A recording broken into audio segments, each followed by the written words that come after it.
So just like the credit bureau's job is to report negative items to your credit report, you can reverse the role by adding positive items to your credit report. You can start by, just like I told y'all in my earlier videos, and all this information is on my other channel, which unfortunately got deleted, and I'll tell y'all about that story later. But first things you want to do, especially if you have a slim credit profile where you don't have much history, you only want to get you 2 credit cards, and make sure them 2 credit cards got a balance transfer option set up on them. And the balance transfer option is specifically for you to exercise good actions as far as credit, by you allocating funds from one card to another. I told y'all on my other videos that you want to stay within 15%, but it's really 30% of your credit that you are accredited, and it's really like 36 something, so you really best to just stay within 30. So let's say that you got those 2 credit cards with the balance transfer option set up on them. You can, let's say you get in a jam one day and you have to go spend an extra $100 or something like that on your credit card, and you ain't got cash on you. Let's say you got a $1,000 credit limit, and let's say that 30%, that's what? That's like $300. So you don't want to go over that, right? So let's say you have to spend an extra $100 that you really don't want to. So with the balance transfer option set up on those cards, you can allocate funds from one card to another without taking the hit or the penalty on the other card for going over your limit, right? So instead of you taking that hit, you can just allocate funds, which would be the remainder of whatever you got. Your balance will be to pay for whatever that you got instead of taking a penalty. So by you exercising that type of actions, that's gonna notify the credit bureaus that, hey, this person, they know something, they're in the know. So let's go ahead and up the ante, let's boost them up. Another thing, your email, home address, your phone number, your zip code, all these things matter. And for your emails and your home addresses and stuff like that, if you need to change them, get you a new phone number, get you a new email, just so you can wipe you a new slate, you know what I'm saying, to start off fresh, do it. Do whatever you got to do. And I say that because a lot of your emails, phone numbers, addresses and stuff are they're accounted on other accounts for past credit history for other accounts that's open, you know, that may not be in your benefit as far as the address or the email, you know what I'm saying. So all this stuff matters. With your zip code, you got credit card redlining, so you want to make sure your zip code, wherever you're living, that the wealth is being amassed of at least 100,000 and up. Because when you're shown to live in areas like this, these areas are shown to have wealth. And okay, if you got wealth, of course you'll be able to pay us back if we give you a loan or a line of credit or whatever it may be, you know. So that's how they looking at you. So versus if you live in the hood or somewhere where it's a lower income of 100,000 and lower, or 20,000 or whatever it may be, you know, you're basically considered is below the poverty line, especially 15,000 and below per family household of 4. So you technically, if you fall under those lines, then you are considered as you're in a impoverished area.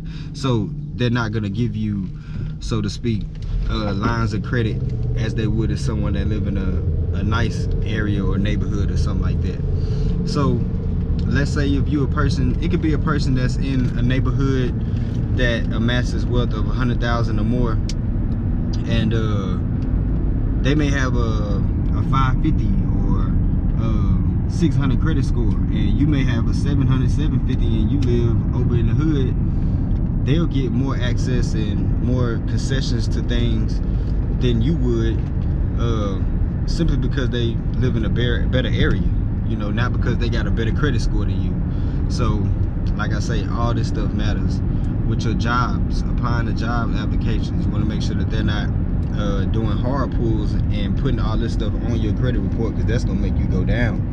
So in your best suit, you know, check into these places that you're applying for to be an employee at, and make sure that they're not doing this to you and putting your score at jeopardy of going down. You can get secured credit cards to boost your credit. You know, that's basically you going to the bank and getting your secured credit card.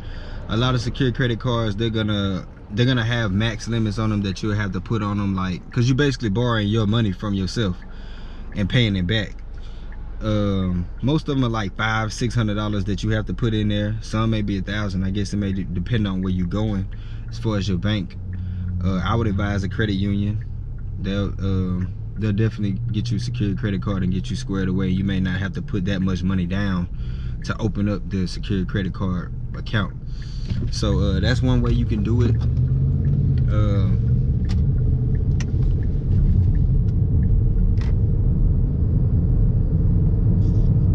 What's some other ways? Oh, your email, your address, your home address. Even if your home address isn't in an area that is considered to be a thriving income area, you can get another address in another area that has a thriving income. You feel what I'm saying? So you don't necessarily have to live over there. Just get an address over there. You want to try to do FedEx, UPS, or something like that, and get that mailing address. Go through them. So that'll be your best bet, and that'll boost your score up. Also, all these things I'm telling you, they're gonna boost your score. Otherwise, the things that I tell you, that won't. So these are the things that you should be doing to put yourself in good standing and to get you on the right track to start building. So you want to add those positive reports, positive items to your report. That way you can get the jump. You can get you an authorized user, an AU, become an authorized user on someone's account. Get your auntie, grandma, mama, dad, cousin, somebody that you know that knows what they're doing when it comes to credit. They do right by their credit.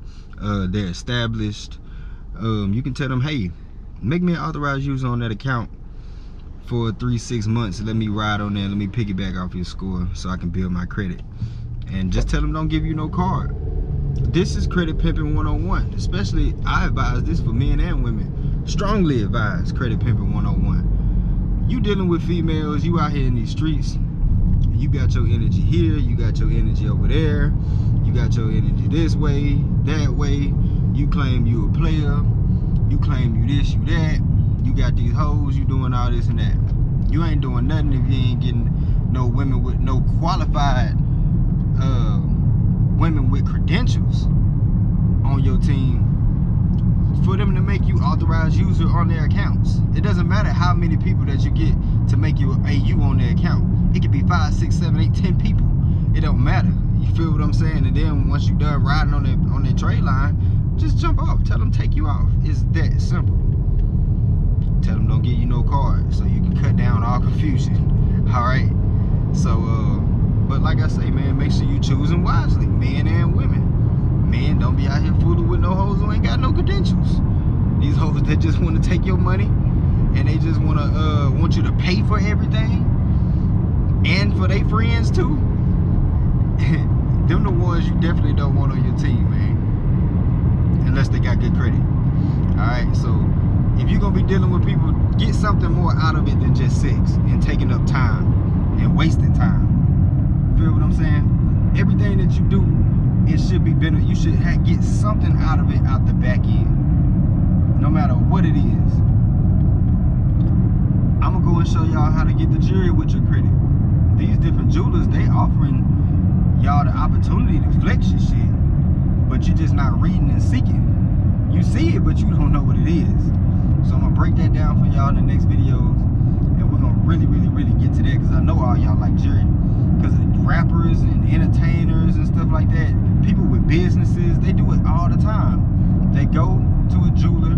A lot of these jewelers, they have credit plans to where you can go in and you can apply for that program, and you'll have, you know, that you put in your credit and all your information and stuff like that, just like applying for any credit card, and they'll give you a line of credit. But a lot of them will tell you it's no credit needed, right? So that's meaning that, hey, we'll work with you no matter what your credit is. We're gonna give you something, but it's up to you if you want to take it or not.